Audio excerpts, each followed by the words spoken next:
self-creation. That is the point to hip-hop. Why is that the point? Well, when we first started, 1973, August 11th, the address was 1520 Sedgwick Avenue in the Bronx. A woman named Cindy asked her younger brother, a guy who used to write Kool as Clyde, and Clyde went out with his system, and he wasn't really a good DJ, he was really a graffiti writer and a b-boy. Now stop. Kool Herc is the father of hip-hop. This guy I'm talking about, Kool as Clyde. This is the father of hip-hop, Kool Herc. But he was breaking before hip-hop began. Okay. Kool Herc, a b-boy already, 1973. Graffiti writer already, 1973. His sister says, start DJing for my birthday party. August 11th, they write on index cards. Put your mind in index card. They write the address and the time and date of the party. Now imagine, they had to put out about 1,000 index cards. Each one was handwritten. Sitting at home, index cards.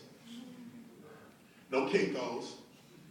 No, run up the block and you can, nope. Self-creation.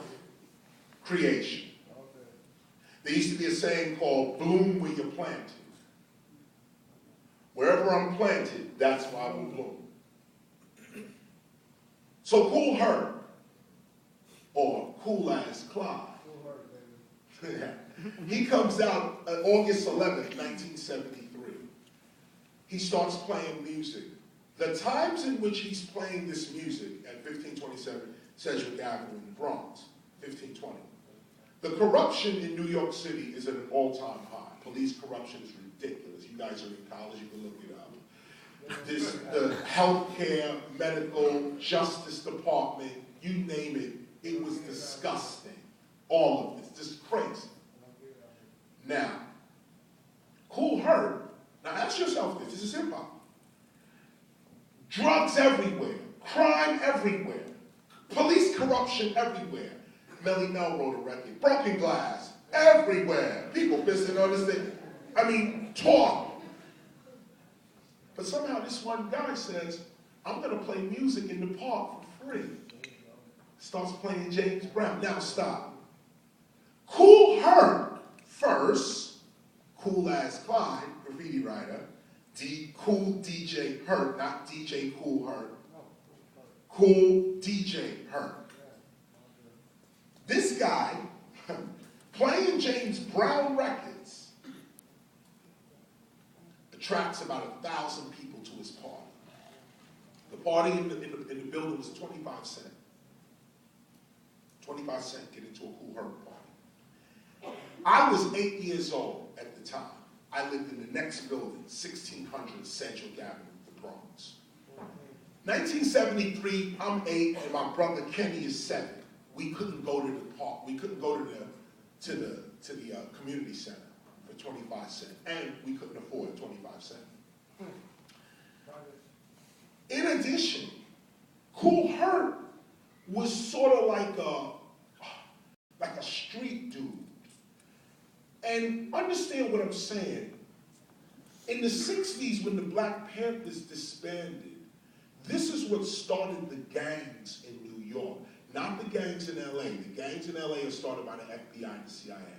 The gangs in New York were offshoots. They were offshoots of the Black Panther Party, the splintered Black Panther Party. Young people, fans of the Black Panther Party started gangs. And the gangs in New York were not gangs running up, shooting, and stealing. These gangs protected their neighborhoods, just like the Black Panthers taught. And so you had gangs like the Savage Skulls and the Tomahawks and the Black Spades and all these different gangs. And these gangs, we knew them. And they were our heroes in the hood because they were the ones that were protecting us. The cops was definitely the enemy. And these gangs, the cops feared them because what they were willing to do. So we looked up to them. Wow, stop. This is where hip-hop gets its gang culture history from. When you open up most of the books written on hip-hop, the first place it starts is gang culture. That's a lie. As a matter of fact, it's not a lie, it's unscholarly. Hip-hop doesn't start in gang culture. Gang culture starts in hip-hop. Or should I say it stops, but I'll get there later. But no, hip-hop doesn't start in gang culture. Hip-hop starts in African-American, Latino, and poor white communities. Now, underline this last part, poor white. What do we know about hip-hop? We know that all of this was started by black people. Wrong. What do we know about hip-hop? Oh, we know that the father of hip-hop is Kool Herc, and he started hip-hop in the Bronx. Wrong. Well, what do we know about hip-hop? Well, we know that, no. What we know about hip-hop is what other people have interpreted hip-hop to be, that they themselves were not the culture. This is why this course is number one. This is the first time I'm actually explaining all this. This is the first time. That's why this course is the first course of its kind. Hopefully you guys will take this authority, and teach hip-hop to others. I'll show you why the importance. But first, so Kool Herc, and I'm going to end this, show you the icon, show you the consciousness. Breaking, MCing, graffiti, or DJing, these things existed before hip-hop. Kool Herc was already that. Kool Herc was already this to himself. Imagine one dude walking around. He's an MC, DJ, graffiti writer, and a b-boy all at once. And he's walking around normal. It's just me. It's how I get down. Right? No big deal. It's just me. His sister says, yo, play some music. And he goes out, I like James Brown, so I need James Brown. You want to bust the floor? 1, 2, 3. Little dudes like me, when he finally came outside to the park, we got a chance to see him. And now we out there looking like, wow, I want to bust the floor. 1, 2, 3. Kool Herc would be on the mic, jamming with the jammers, rocking with the rockers. Kool Herc, Herc, Herc, Herc, Herc, Herc. And it would be all like for miles in the Bronx you would hear this. Miles.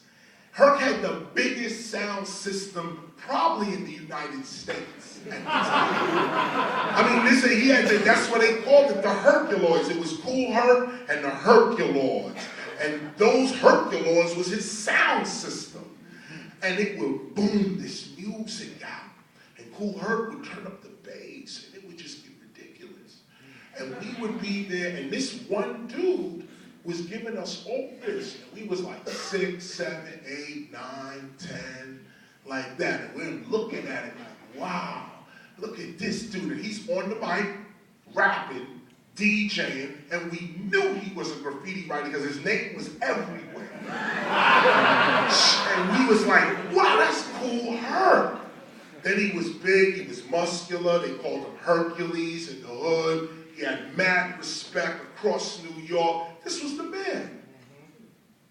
And what he did, his one joy, he said, and this is why Kool Herc is the father of hip-hop.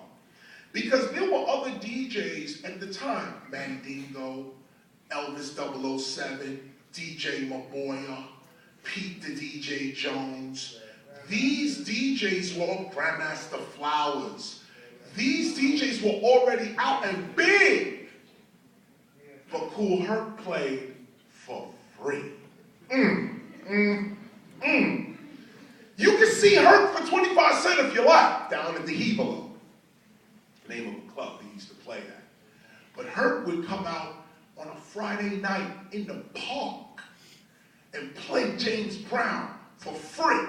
And us little dudes would get up there and try to b-boy and do our thing and rap and whatever. And from there, now look at this, Kool Herc just wanted to play us, the little guys, music. He said the times in which we're living in is so ridiculous, and he knew he was an activist in the community, him and his sister. They knew what the times was like, and they said this is one way to get these kids together, to keep them out of what's going on. This was their intention.